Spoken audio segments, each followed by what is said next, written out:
laba nin oo jiidayay doofaar duurjoog ah ayaa ku sii jeeday gurigooda markii midkood si lama filaan ah wax u arkay. xushmad u haysa 3 jeer kodi link itaabo iyo repost qofki meel dheer igaarsiiyo follow isadaha ilaahiyow dambiyada ka tirtir jannatul firdaws alaha wanageeyay. wejigiisii isla markiiba wuu isbedelay. labadoodii waxay degdeg ugu dhaqaaqeen meeshaas waxayna halkaas ka heleen qalfoof nin muddo dheer dhintay. agtiisana waxaa yiilay waran dheer. Friday markiiba wuu gartay in uu yahay hub ay isticmaalaan dad cunayaasha.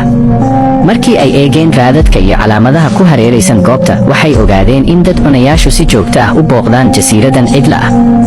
labadii nin aad bay uga welweleen arrintaas. si ay uga hortagaan in ay si lama filaan ah ula kulmaan dad cunayaasha waxay go'aansadeen inay raadiyaan xeradooda. muddo yar kadib waxay heleen meel allabari oo ay ka tageen dad cunayaashu. dambaskii yaalay goobta ayaa Robinson u sheegay in dad cunayaashu dhowaan halkaas joogeen. markii Friday arrintaas ogaaday si degdeg ah ayuu u tirtiray raadadkii ay iyagu sameeyeen. wuxuu Robinson u sheegay in aanay bannaanka u bixin muddo si aan loo ogaan oo loo bartilmaameedsan. laakiin Robinson ma ahayn qof si fudud isku qariya. wuxuu ku adkaystay inuu qori haysto isla markaana dad cunayaashu aanay waxba ka qaban karin. Friday ayaa uga digay dad cunayaashu wax walba way xusuustaan.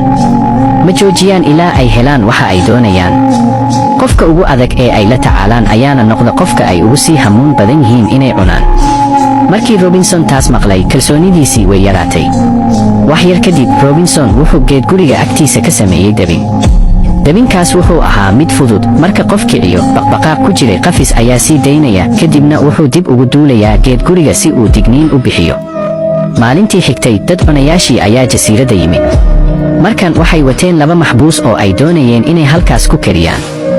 intii ay keynta marayeen waxay ku dhaceen dabinkii. baqbaqaagii qafiska ku jirayna waa la sii daayay. dhanka kale Robinson iyo Friday waxay kalluumaysanayeen durdur u dhow.